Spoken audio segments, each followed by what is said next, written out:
아마 한 번쯤은 이 음식을 본 적이 있을 겁니다. 흡사 당근 샐러드 같은 이 음식의 이름은 바로 김치.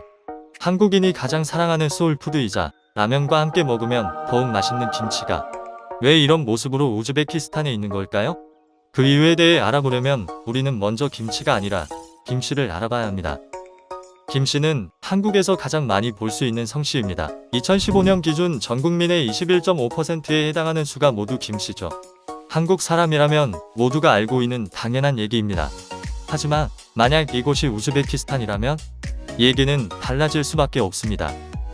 우즈베키스탄에 김씨가 있다는 것도 신기할 따름인데 가장 많은 성씨라니.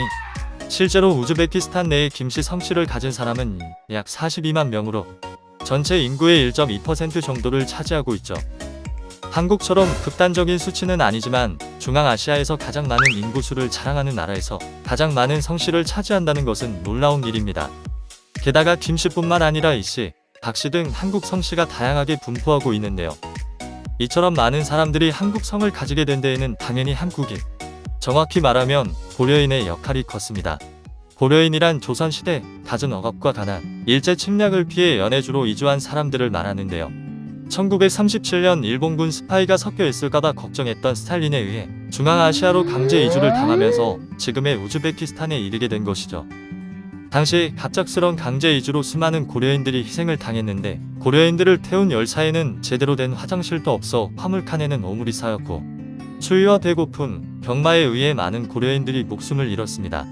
또한 이주 후에도 체감온도가 무려 영하 40도나 되는 척박한 땅에서 생활해야 했으며 약 10년간 한국어 사용까지 금지당했죠. 하지만 힘든 상황에서도 고려인들은 자신들이 한국인이라는 정체성을 버리지 않았습니다. 고려인 마을을 만들고 한국과의 교류를 하는 것은 물론 전통문화까지 보존하기 위해 노력한 것인데요. 마르코프차라는 고려인 김치도 한국을 그리워해 만든 것이죠. 당시 문화 배추를 구할 수 없었던 탓에 당근으로 만들었는데 새콤달콤한 맛이 일품이라고 합니다. 중앙아시아의 음식들이 대체로 느끼한 편인데 느끼할 때는 역시 김치만 한 게 없죠. 당시 현지인들에게도 빠르게 전파되어 현재는 중앙아시아뿐만 아니라 우크라이나, 러시아 등 다양한 국가들에서도 자주 먹는 음식이 되었습니다.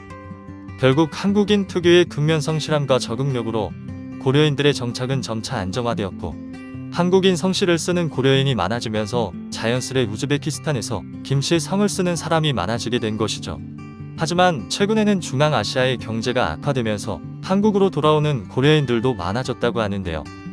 2019년부터 고려인 사세도 재외동포로 인정을 해주도록 법안이 개정되며 자유로운 왕래가 가능해졌습니다. 먼 타국에서도 한국인으로서의 긍지를 잊지 않았던 고려인들, 실제 우즈베키스탄에서도 한국을 알리는데 많은 역할을 했다는데요. 법안이 개정된 것도 그들의 자긍심이 우리의 마음을 움직였기 때문이 아닐까 생각합니다. 끝.